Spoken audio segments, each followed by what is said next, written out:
নবনীরদনিন্দিত কান্তিধারম রসসাগর নাগর भूपवरं।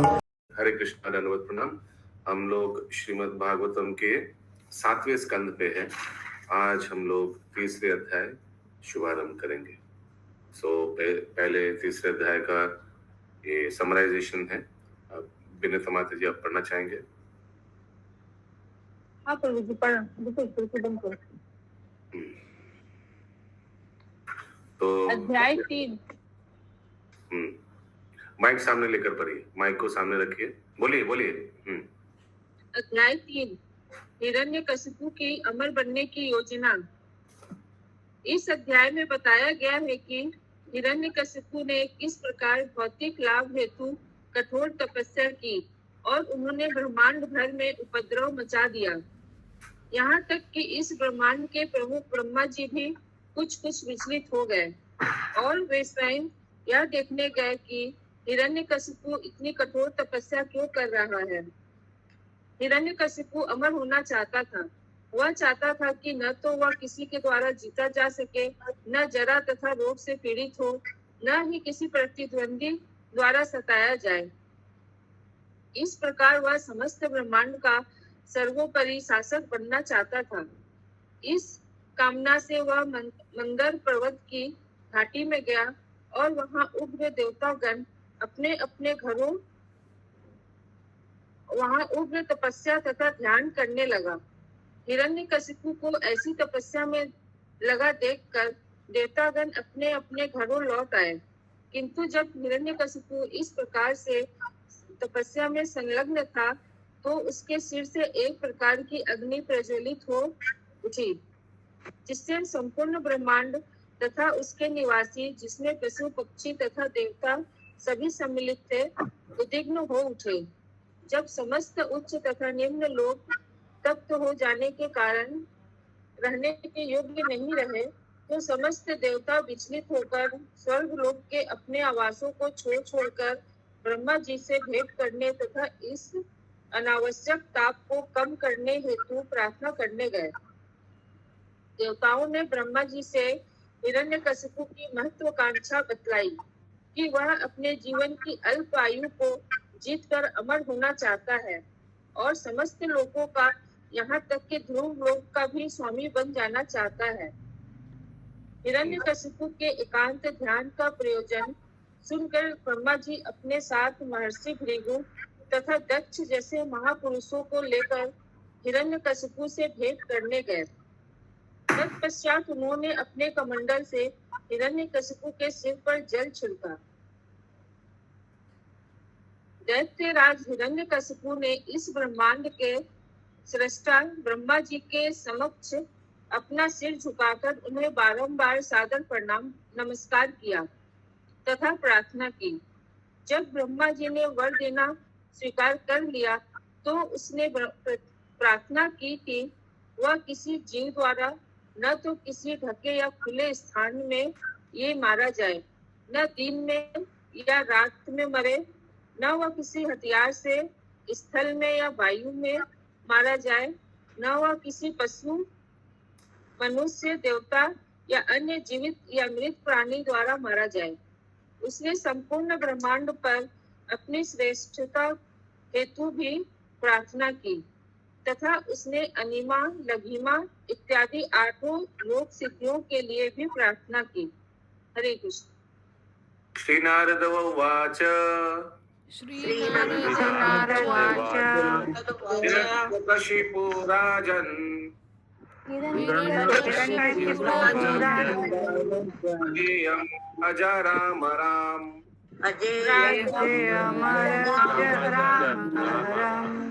आत्मनाम् अप्रतिबन्धवम्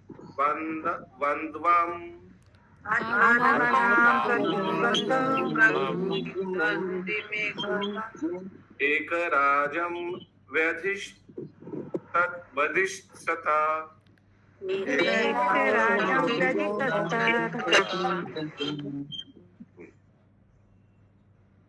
श्री नारद मुनि ने महाराज युधिष्ठिर से कहा, दैत्यराज, हिरण्यकशिपु अजय तथा वृद्धावस्था एवं शरीर की जर्जरता से मुक्त होना चाहता था। वह अनिमा तथा लघिमा जैसी समस्त योग सिद्धियों को प्राप्त करना, मृत्यु रहित होना और ब्रह्मलोक सहित अखिल ब्रह्मांड का एक छत्र राजा बनना चाहता था। तात्पर्य। एक सेकंड।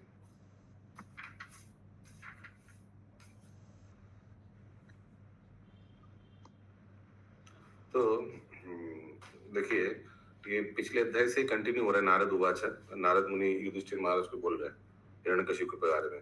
लास्ट वाला श्लोक क्या था?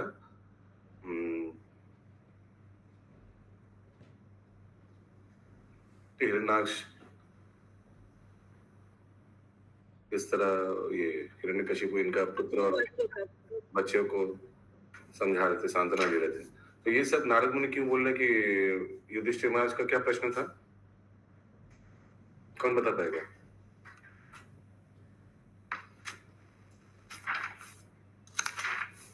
ऐसे ऐसे नारद मुनि गाने सुना रहे।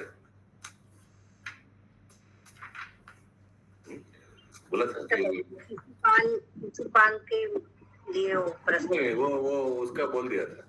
उसका पिछले अध्याय में, पहला अध्याय में हो गया था। फिर बोला था कि ये हिरण्याक्ष के बारे में आपने बताया, हिरण्यकशिपु के बारे में, ये अपना पुत्र को इतना टॉर्चर क्यों करता था?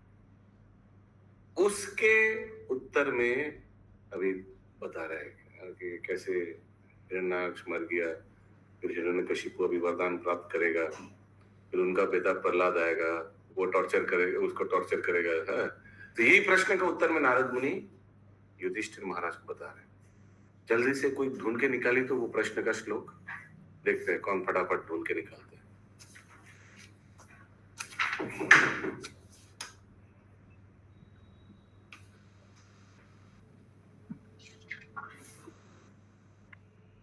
ये माता जी, ये अध्याय 3 का चल रहा है क्या? अभी अपना प्रश्न होल्ड कीजिए, अभी हम लोग सब एक एजेंडा पे है।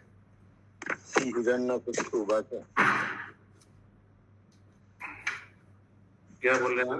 बोलो।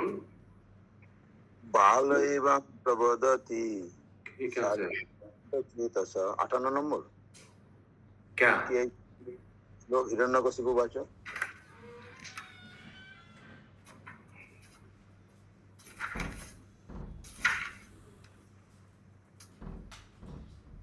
नहीं, प्रश्न ही नहीं समझ में आया, क्या पूछ रहा हूं मैं?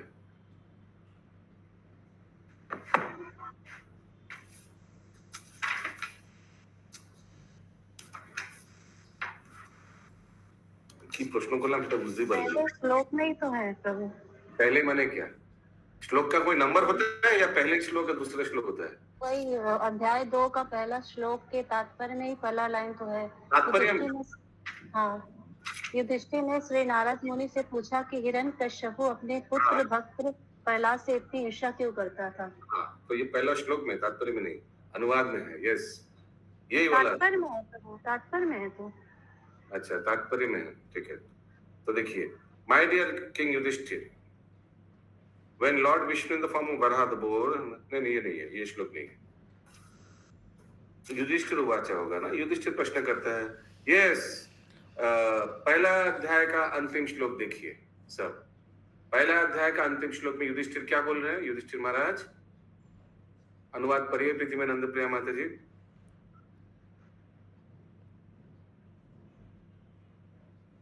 अभी निकाले नहीं प्रभु, निकाल कोई भी पढ़िए, जिनको मिल गया पढ़िए।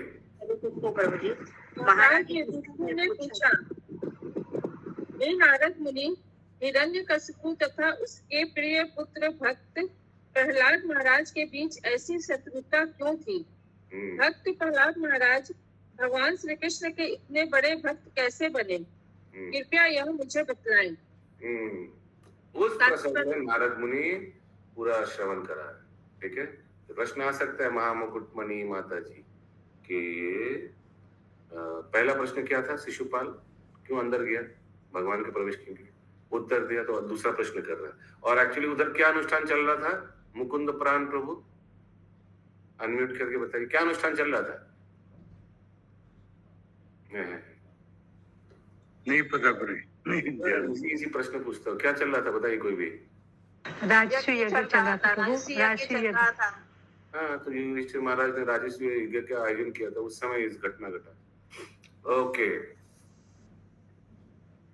अभी कितना नंबर श्लोक होगा? 2 नंबर नहीं, तात्पर्य हो गया इसका, पहला नंबर का तात्पर्य हो गया प्रभु। बोलिए। तात्पर्य, असुरों द्वारा संपन्न की जाने वाली तपस्या के लक्ष्य ऐसे ही होते हैं। एक सेकंड, अनुवाद पढ़िए। श्री नारद मुनि ने महाराज युधिष्ठिर से कहा, दैत्यराज हिरण्यकशिपु अजय तथा वृद्धावस्था एवं शरीर की जर्जरता से मुक्त होना चाहता था। वह अनिमा तथा लगिमा जो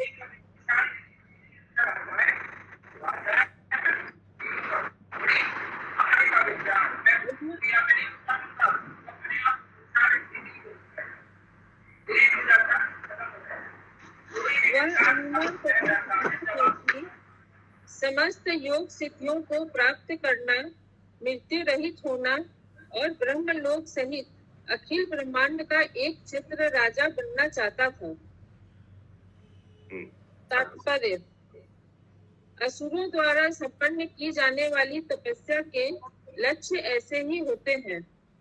हिरण्यकशिपु ब्रह्मा जी से ऐसा वरदान प्राप्त करना चाहता था जिससे भविष्य में वह ब्रह्मा जी के लोक को जीतने में समर्थ हो सके।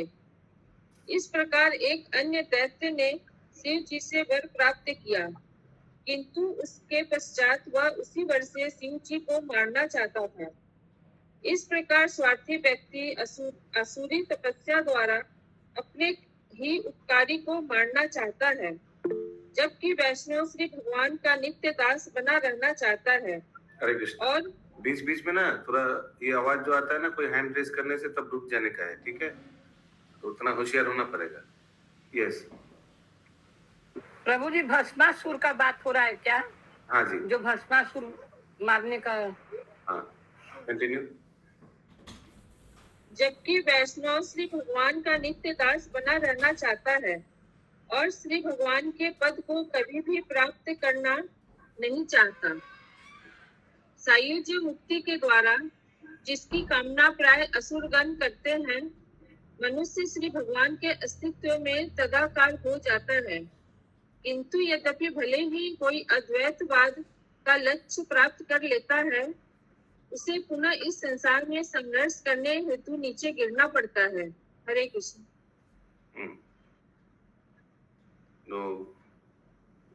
ये ब्रह्म ईश्वर साहित्य मुक्ति करना चाहते हैं, लेकिन हो जाता है ब्रह्म साहित्य, बाद में फिर वापस आता है, ब्रह्म ज्योति में विलीन हो जाता है, बाद में जड़ जगत में वापस आ जाता है। 2 नंबर श्लोक। ये शंभु प्रभु क्या कर रहे हैं? प्रभु जी, एक बार ईश्वर साहित्य ब्रह्म साहित्य फिर से बताइए ना, भूल गए। ईश्वर साहित्य भगवान में विलीन होना, भगवान के शरीर में विलीन होना, ये तो है ही नहीं कुछ, एक्चुअली जस्ट अंडरस्टैंडिंग के लिए बोलते हैं। और सेकंड ब्रह्म साहित्य भगवान के ब्रह्म ज्योति में विलीन हो जाना। क्लियर? ये होता है। क्या बोले यहाँ पे, इसके लिए क्या बोले कि वो ब्रह्म साहित्य होना चाहता था, ईश्वर साहित्य? ये क्या लिखा है देखिए ना, असुर चाहता है कि भगवान के शरीर में विलीन हो जाए।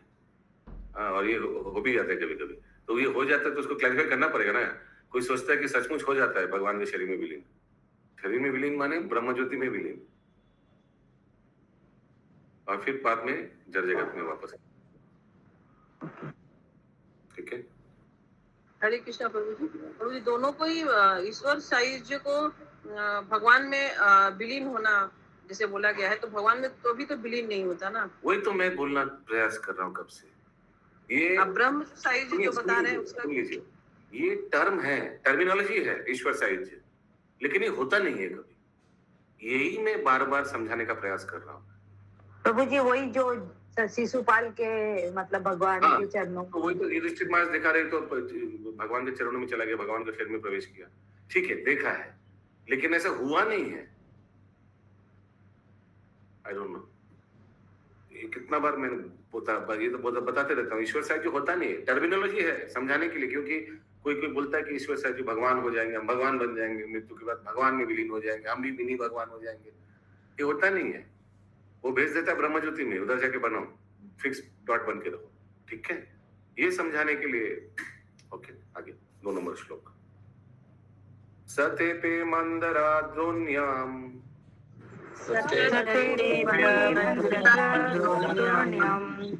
तप परम दारुणम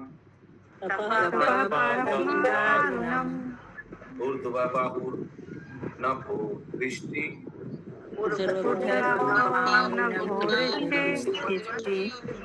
पदा अंगुष्ठ आस्थिता बनी।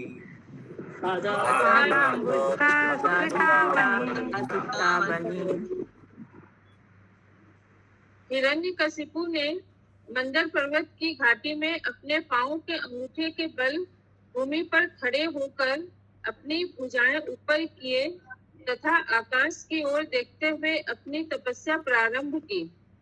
यह स्थिति अत्यंत कठिन थी, किंतु सिद्धि प्राप्त करने हेतु उसने इसे स्वीकार किया। हरे कृष्ण। पंकज पुत्र फोटो स्क्रीन शेयर कराइए, कैसे तपस्या कर रहा है हिरण्यकशिपु। अंगुष्ठ के पैर के एक पैर में खड़ा होकर अंगुष्ठ के ऊपर, एक पैर या 2 पैर? नहीं, तो कुछ लिखा नहीं है। एक पैर कहाँ लिखा है? एक पैर के अंगूठे पे प्रभु जी, एक पैर के अंगूठे पे खड़े होके किया था। नहीं, यहाँ लिखा है क्या श्लोक में? अनुवाद में लिखा है एक पैर? नहीं प्रभु जी, लिखा नहीं। एक या 2 नहीं लिखा हुआ है, अपने पाँव लिखा है प्रभु जी। पाँव सिर्फ लिखा हुआ है। ठीक, अंगुष्ठ के ऊपर कीपिंग हिज आर्म्स अपवर्ड, हाथ भी ऊपर कर दिया है ऐसे करके, एंड लुकिंग टुवर्ड्स स्काई। ओह, देख भी रहा था ऊपर। बाप रे बाप।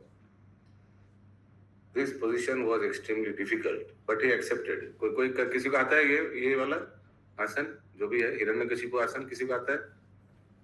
नहीं, ये हिरण्यकशिपु को ही आता है। ओके।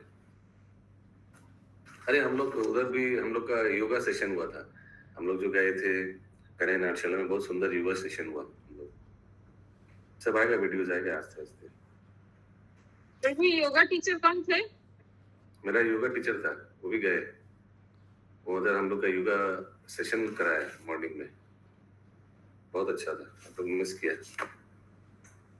ओके, अगला श्लोक। जटा दीदी धीरे जे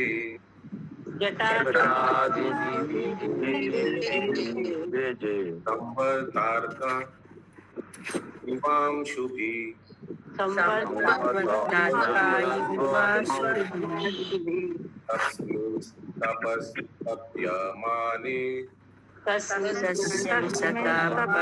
तपस्यमाने स्थानानि भेदिरे।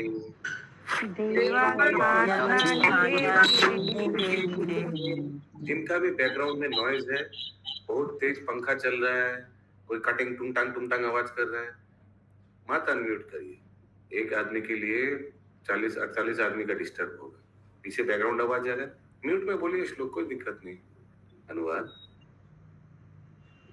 हिरण्यकशिपु के जटाजूट से प्रलय कालीन सूर्य की किरणों के समतुल्य प्रकाशमान तथा असह्य तेज प्रकट हुआ। ऐसी तपस्या संपन्न होती देखकर समस्त देवता, जो अभी तक समस्त लोकों में भ्रमण कर रहे थे, अपने अपने घरों को लौट गए। हरे Krishna. Seeing the performances of austere penances, the demigods who have been wandering throughout the planet, सब माने जैसे हम लोग अगर सोचिए बाहर घूमने गया, काम करने गया, अचानक कुछ बारिश आ गया, बहुत करके थंडर स्टॉर्म हो, तो क्या करते हैं? पहला वाला क्या टेंडेंसी होता है? घर वापस, घर चलो। इन लोग भी घर चले गए, कुछ काम वाम नहीं किया। ये देखिए हिरण्यकशिपु कहाँ है ये? हाँ देखिए, ऊँट के ढिपी आ जाएगा ये।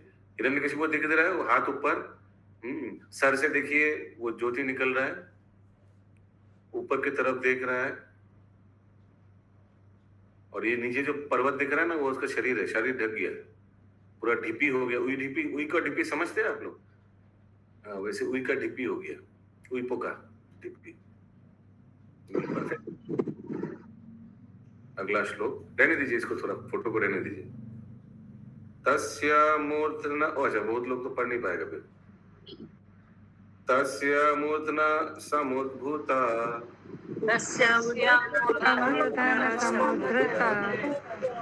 साधु अग्निस्तपोमया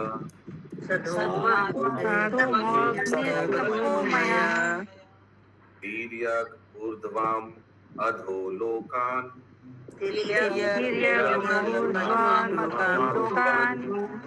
तातपद् विश्वकीरित।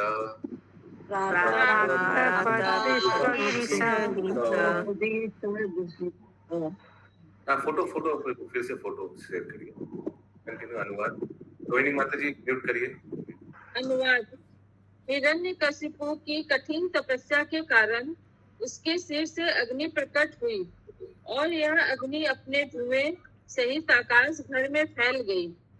उसने ऊर्ध्व तथा अधः लोकों को घेर लिया, जिससे वे सभी अत्यंत गर्म हो उठे। हरे कृष्ण। देखिए ऐसा परिस्थिति हो गया, इसलिए देवता लोग सब भाग गया। देखिए आग दिख रहा है, सर से आग निकल रहा है। हाँ प्रभु जी दिख रहा है। हाँ, इतना डिफिकल्ट सिचुएशन हो गया कि ब्रह्मा जी को आना पड़ा। दिख रहा है आप लोग, ब्रह्मा जी दिख रहा है, चार मुंडू वाला ब्रह्मा जी। हाँ प्रभु जी बत्तख पे आए हैं। हाँ, लाल धोती पहना हुआ।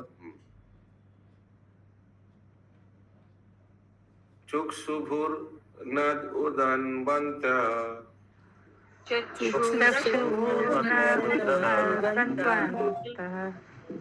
द्वीपातिश्चलाभु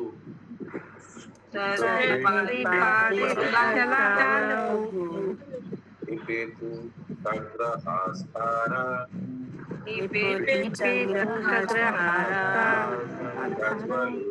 दिशो दशा।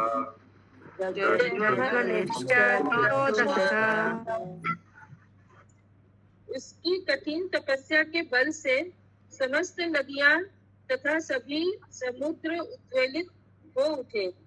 भूमंडल की पंकज प्रभु हटा दीजिए। नहीं रहेगा, दरकार है कि नहीं शेयर हो रहा है प्रभु जी। इसीलिए तो भागवतम करीब ने बोला कितना बार। उसकी कठिन तपस्या के बल से समस्त नदियां तथा सभी समुद्र उद्वेलित हो उठे। भूमंडल की सतह अपने पर्वतों तथा द्वीपों सहित थरथर आने लगी और तारे तथा ग्रह टूटकर गिर पड़े। दसों दिशाएं धधक उठी थी। हरे कृष्ण। तेन तप्त दिवं त्यक्त्वा ब्रह्मलोकं ययु सुरा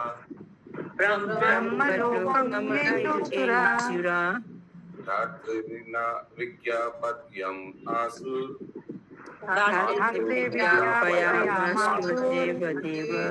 देव जगत्पते दैत्येन्द्र तपसा तप्ता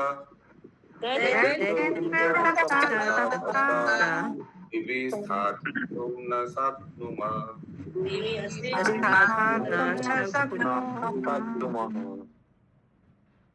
हिरण्यकशिपु की कठोर तपस्या से झुलसने तथा अत्यंत विचलित होने के कारण समस्त देवताओं ने अपने रहने के ग्रह छोड़ दिए और ब्रह्मा जी के ग्रह को गए, जहां उन्होंने स्रष्टा को इस प्रकार सूचित किया। हे देवताओं के स्वामी, हे ब्रह्मांड के स्वामी, हिरण्यकशिपु की कठोर तपस्या से उसके सिर से निकलने वाली अग्नि के कारण हम लोग इतने उद्विग्न हो गए हैं कि हम अपने ग्रहों में रह नहीं सकते। अतएव हम आपके समीप आए हैं। हरे कृष्ण।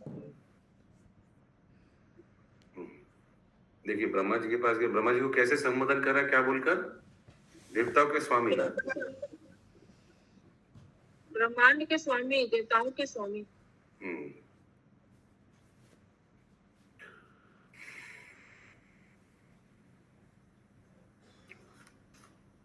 तस्य चोपासमां भूमान् विद्धि यदि मान्यसे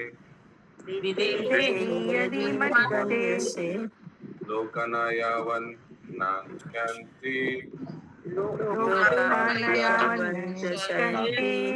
बलिहारास्तवाभिभू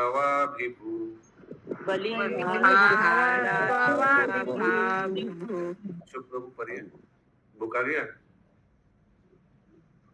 हे महा पढ़िए।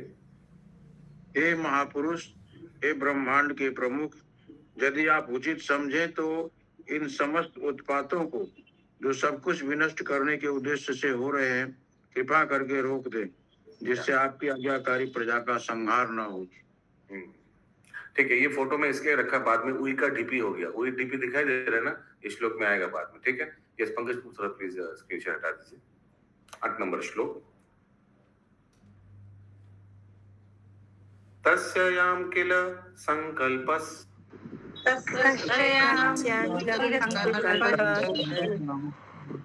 दुष्टरम तपा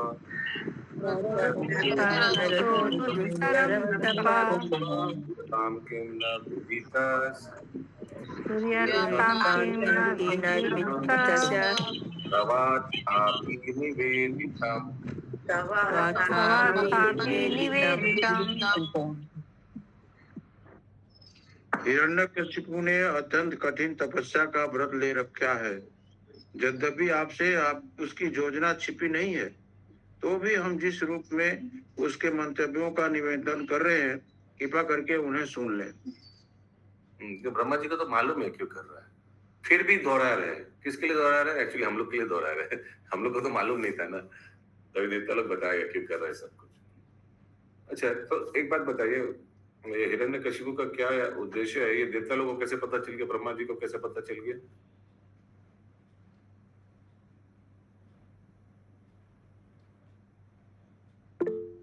यस, तो बोलिए। सब कुछ अंतर्यामी है। अंतर्यामी है। और कोई दूसरा आंसर बोलिए विनीता माता जी। तो असुर उन्होंने लोग कर दिया है। होना चाहते हैं। कुछ समझ नहीं है, दोनों एक साथ बोला। असुर लोग प्राय अमर होना चाहते हैं प्रभु। असुर अमर? हाँ, अरे मेरा प्रश्न का उत्तर दीजिए। मैंने क्या पूछा? मैंने पूछा कि इन लोग को मालूम कैसा है? वो अमर होना चाहते, कुछ भी होना चाहते, इन लोग को मालूम कैसे पड़ गया? अभी तक तो जब तक नहीं बोला तब तक कैसे पता चल गया? यही पूछ रहा हूँ मैं। समझ में आया प्रश्न? यस, पंकज प्रभु। हरे कृष्ण प्रभु जी, ब्रह्मा जी का लाइफ काल में बहुत सारा चतुर्युग का रिपीटिशन होता रहता है, तो उनके पास तो ये मतलब बहुत बार होता है ना ये चीज। Okay okay, it could be possible. Sumana Gorangi माता जी, पृथ्वीनंद प्रिया माता जी। प्रभु पंकज प्रभु क्या बोले समझ में नहीं आया, थोड़ा सा फिर से बोलेंगे? बोलेंगे, ओके। यस, बोलिए पृथ्वीनंद प्रिया माता जी। हरे कृष्ण प्रभु जी।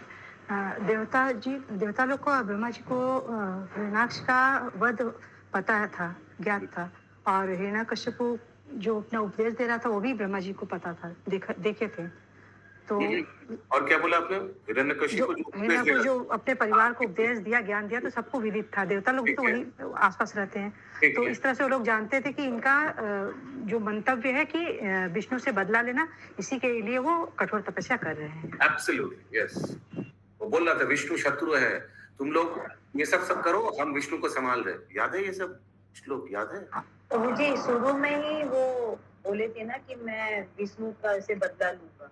हाँ, यस। तो और विष्णु को तपस्या कर रहे थे, एकमात्र इंटेंशन है, वो सब समझ में आ गया इनको। या ओके, अब पंकज प्रभु, देवता लोग भी तो ब्रह्मा जी को बोलने गए थे कि हिरण्यकशिपु तपस्या करने जा रहा है आपकी, और वो मतलब हम लोग से मतलब अहित करेगा हम लोग का। ये भी उन्होंने देवता लोग ने ब्रह्मा जी को सूचित किया था कि आप वरदान देने जाएंगे तो थोड़ा संभल के दीजिएगा।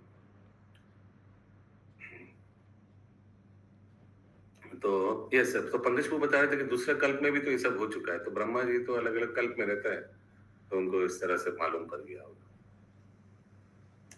ओके, अगला श्लोक 9-10 एक साथ है। प्रभु जी, ब्रह्मा जी को क्या दूसरे कल्प का पता रहता है? I don't think so. वही हमको भी लग रहा है, क्योंकि भगवान तो बोले कि मेरे को सब कुछ याद है। एकमात्र भगवान को ही मालूम है। करेक्ट। ओके, 9-10 एक साथ। सृष्ट्वा चराचरम इदम चराचरम् इदं ततो योग समाधिना समाधिना अध्यस्ति सर्वधिष्णेभ्यः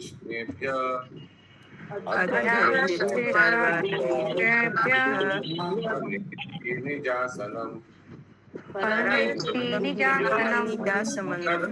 तदहं वर्धमानेन तपो योग समाधिना कालत्मनश्च नित्यात्वात्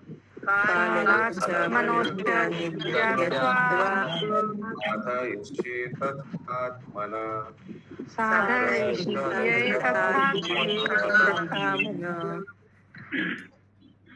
इस ब्रह्मांड में सर्वोच्च पुरुष ब्रह्मा जी ने अपना उच्च पद कठिन तपस्या, योग शक्ति तथा समाधि द्वारा प्राप्त किया है।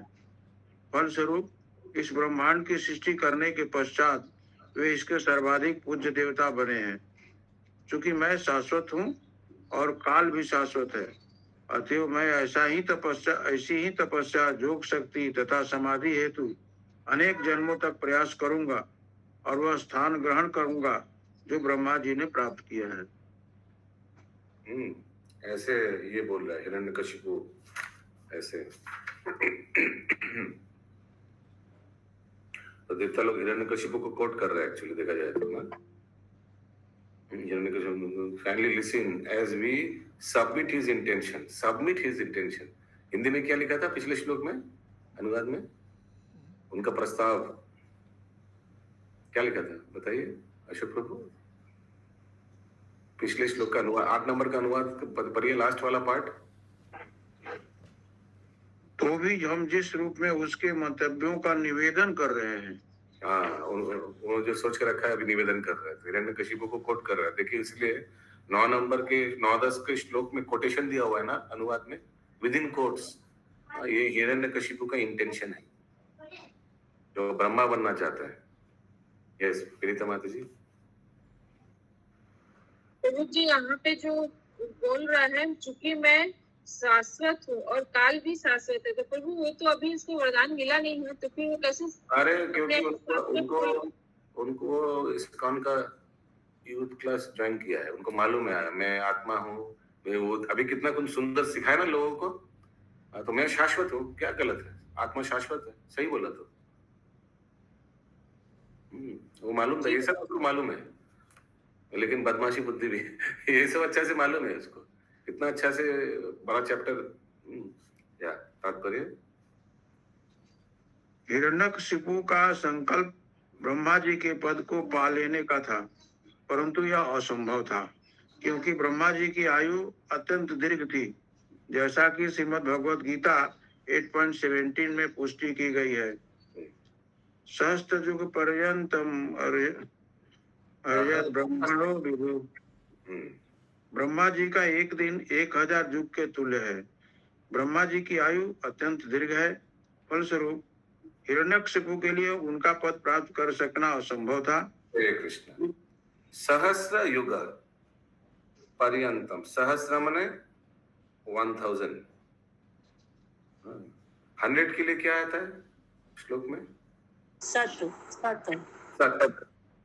सत योगा होता तो 100 होता। 10,000 के लिए क्या आता है? 10 सहस्त्र। 10 सहस्त्र। आगे फिर भी उसका निर्णय था कि चूंकि आत्मा तथा काल दोनों शाश्वत हैं, अतएव यदि वह उस पद को एक जीवन काल में नहीं प्राप्त कर सकता तो वह जन्म जन्मांतर तपस्या करता रहेगा, जिससे कभी न कभी उसे वह पद प्राप्त हो सके। माय गुडनेस, देखिए असुर का डिटर्मिनेशन देखिए। आज तक कोई भी भगवान के भक्त ऐसे सोचा है जन्म जन्म तपस्या करते रहेंगे? ऐसे नहीं, आई डोंट थिंक सो, ऐसे कोई स्तुति। लेकिन देखिए असुर का सिर्फ पद पाने के लिए ब्रह्मा।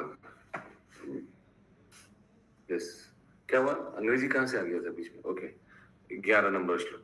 अन्यथेदम विधस्यहम्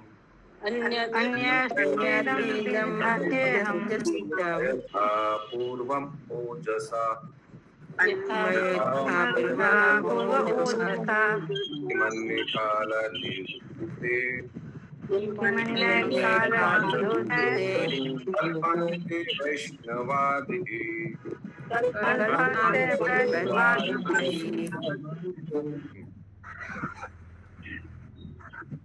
अपनी कठोर तपस्या से मैं पुण्य तथा पाप कर्मों के फल को उलट दूंगा।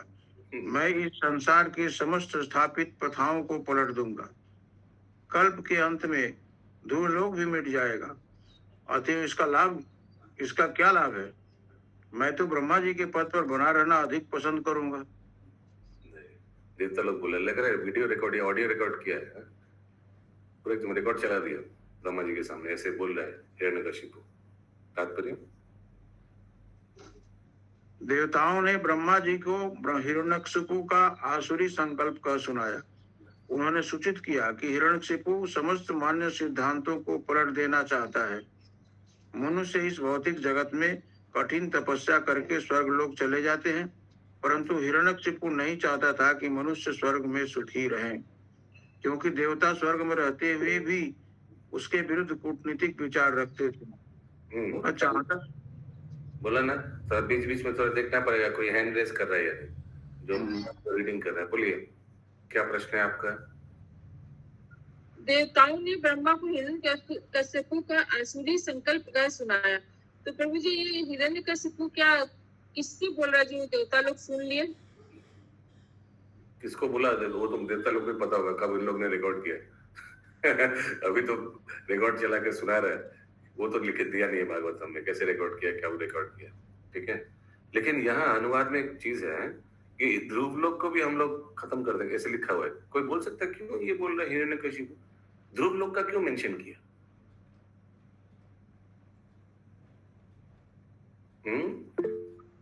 हिरण्य गौरांग प्रभु, ध्रुव लोक का क्यों मेंशन किया? यस, परमानेंट है ना, भगवान का स्थान है उधर, भगवान का स्थान है उधर। अच्छा, ये सत्या माता जी।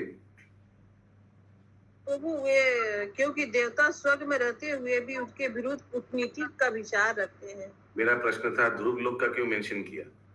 पंकज प्रभु, हिरण्यकशिपु ध्रुवलोक का मेंशन इसलिए कर गया क्योंकि ध्रुवलोक का वैभव जो है स्वर्ग से भी ज्यादा है।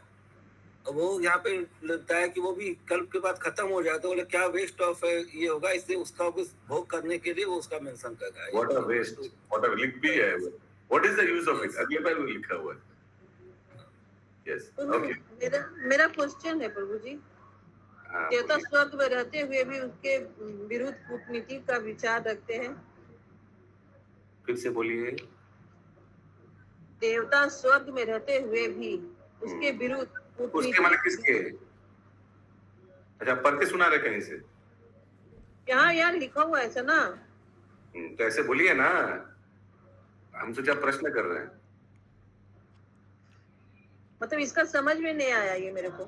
कहाँ लिखा है? I don't know what statement she is talking about. कोई बताइए तो कहाँ? हिरण्यकशिपु नहीं चाहता था कि स्वर्ग में सुखी रहे, लोग स्वर्ग में सुखी रहे, क्योंकि देवता स्वर्ग में रहते हुए भी उनके विरुद्ध कूटनीति का विचार रखते हैं। हाँ, तो हिरण्यकशिपु के विरुद्ध कूटनीति के कैसे हिरण्यकशिपु मारेंगे? उसीलिए स्वर्ग में कोई सुखी ना रहे, ठीक है? क्योंकि हिरण्यकशिपु के प्रति कूटनीति का विचार रखते हैं। हाँ, क्योंकि हिरण्यकशिपु असुर था, टर्मोइल करा जाकर तो कंप्लेन करता था ना विष्णु को सब जाकर। यस माता जी बोलिए। हरे कृष्णा प्रभु जी, समझ में नहीं आया, वो कल्प के अंत में ध्रुवलोक में मिट जाएगा, मतलब क्या? मैं समझ नहीं पाई जो प्रभु जी एक्सप्लेन किए मेरे प्रभु जी। हाँ, तो बताया कि इवन देखिए अनुवाद पढ़िए, उस वाला पार्ट पढ़िए, ध्रुवलोक वाला, अक्षर प्रभु। अपनी कठोर तपस्या से मैं पुण्य तथा पाप कर्मों के फलों को उलट दूंगा। मैं इस संसार की समस्त स्थापित प्रथाओं को पलट दूंगा। कल्प के अंत में ध्रुवलोक भी मिट जाएगा। अतएव इसका क्या लाभ है?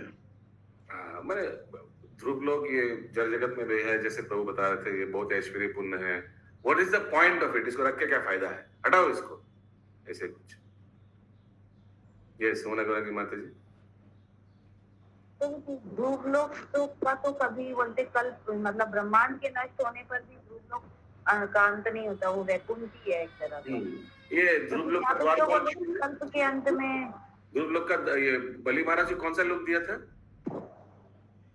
रसातल दिया था। सुतल। एनीवेज देखते हैं आपको तात्पर्य में है या नहीं। वो लोग तो बहुत ध्रुव महाराज को मिला था ना। करेक्ट, ठीक है, देख लो।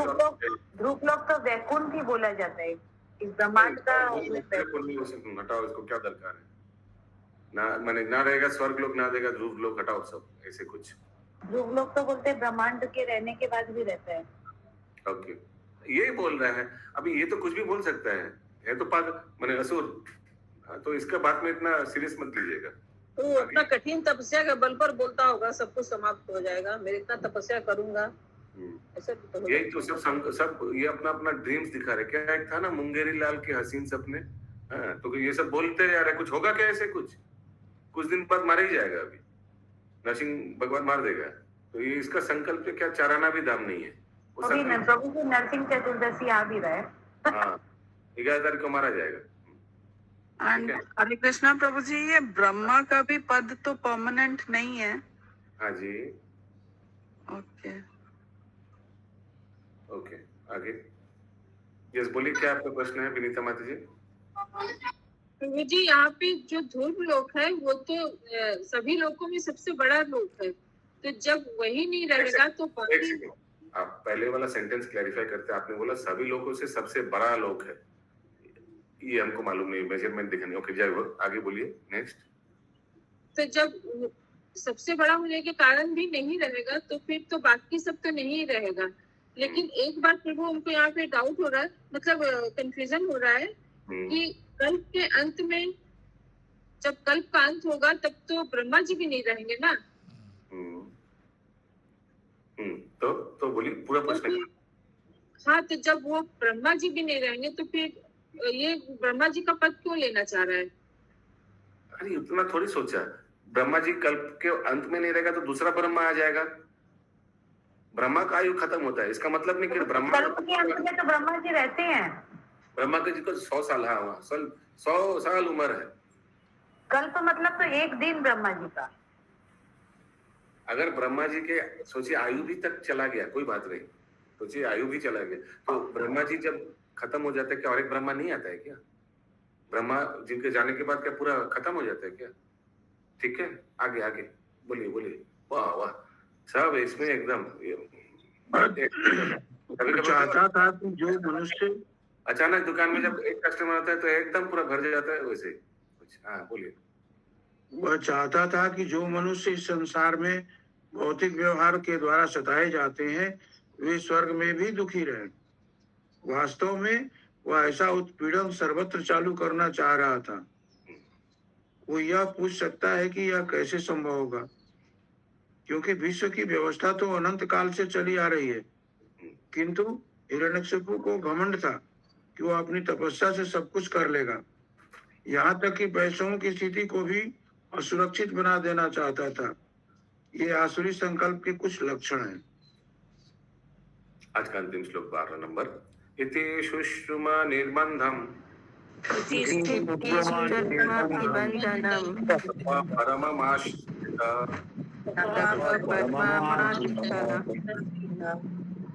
विधास्वनान्तरां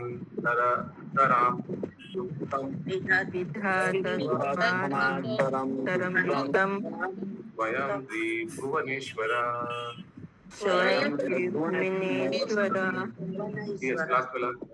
निर्मला लिंबरी माता जी। एक मिनट प्रभु जी। पंकज प्रभु। हे प्रभु, हमने विश्वस्त सूत्रों से सुना है कि हिरण्यकश्यपु आपका पद प्राप्त करने के लिए कठिन तपस्या में जुटा हुआ है। किनसे सुने हैं? हे प्रभु, हमने विश्वस्त सूत्रों से सुना है। इससे पता चलता है देवता लोग का भी थोड़ा ऐसा ही है, कुछ रॉ इंटेलिजेंस से खबर आया है, खुफिया से खबर आया है कि आपका प्रति कुछ षड्यंत्र कर रहा है। आगे। आप तीनों लोकों के स्वामी हैं, आप जैसा उचित समझे वैसा विलंब करें। भौतिक जगत में स्वामी अपने नौकर को एक पद प्रदान करता है, किंतु नौकर सदैव योजना बनाता रहता है कि किस प्रकार अपने स्वामी का पद हथिया ले। इतिहास में इसके अनेक दृष्टांत मिलते हैं। विशेष रूप से भारत में मुसलमानों के शासन काल में अनेक नौकरों ने षड्यंत्र द्वारा अपने स्वामियों के पद हथिया लिए। ये अभी भी चल रहा है। चैतन्य साहित्य से ये पता चलता है कि सुबुद्धि राय नामक एक बड़े जमींदार ने एक मुसलमान लड़के को नौकर के रूप में रखा था। वह इस लड़के को अपने पुत्र की तरह मानता था और जब वह कभी कुछ चुराता तो उसका स्वामी दंड देने के लिए उसे बैंत से मारता था। इससे उस लड़के की पीठ पर एक निशान बन गया था। बाद में जब वह लड़का कुटिल उपायों से हुसैन शाह नाम से बंगाल का नवाब बन गया तो एक दिन उसकी पत्नी ने इस निशान को देखा और इसके विषय में पूछा। नवाब ने उत्तर दिया कि बचपन में वह सुबुद्धि राय का नौकर था और उन्होंने किसी उपद्रव के लिए उसे दंड दिया था। यह सुनकर नवाब की पत्नी तत्क्षण क्रुद्ध हो उठी और उसने अपने पति से अनुरोध किया कि वे सुबुद्धि राय की हत्या कर दे। किंतु नवाब हुसैन शाह सुबुद्धि राय का अत्यंत कृतज्ञ था, अतः उसने हत्या करने से मना कर दिया।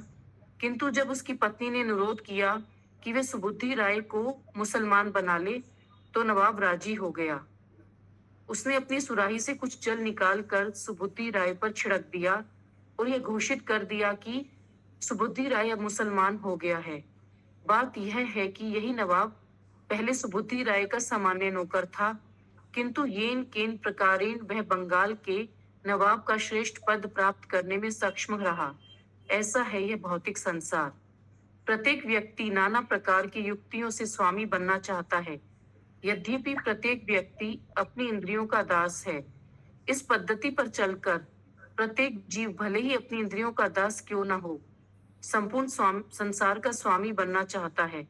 हिरण्यकश्यपु इसका ज्वलंत उदाहरण था और देवताओं ने उसके इस मंतव्यों की जानकारी ब्रह्मा जी को दी। हरे कृष्ण। बहुत सुंदर ये सुबुद्धि राय का कथा आता है। इसका ऊपर ड्रामा भी अच्छा हो सकता है। हाँ, बाद में महाप्रभु ये उद्धार करता है। इसको तो वो क्या पानी छिड़क दिया तो ये तो हो गया। हरे कृष्ण। बाद में ये वृंदावन जाता है किसी तरह से अपने आप को उद्धार करने के लिए सुबुद्धि राय। और क्या हुआ बोलिए। वो वृंदावन में शायद उसको कोई बताता कि गरम घी पीना पड़ेगा उसको। तो बोलता है कि हमको उद्धार रहना है, हमको तो ये हो गया, अभी तो हम ये बन गया, तो अब ठीक है। शुभंकर राधा माता जी वृंदावन जाता है। फिर बोलते कैसे हमारा उद्धार होगा, तो बोला गरम घी पीना पड़ेगा। गरम घी कोई इतना गरम घी पिएगा तो ऐसे ही लोग का हो जाएगा ना, मर जाएगा। तो महाप्रभु के पास कोई लेकर गया इनको, तो कैसे मेरा उद्धार होगा। तो फिर महाप्रभु ने इनको हरि नाम दिया। बोले इसके नाम से तुम्हारा उद्धार हो जाएगा। हरि बोल। ग्रंथराज श्रीमद् भागवतम की जय।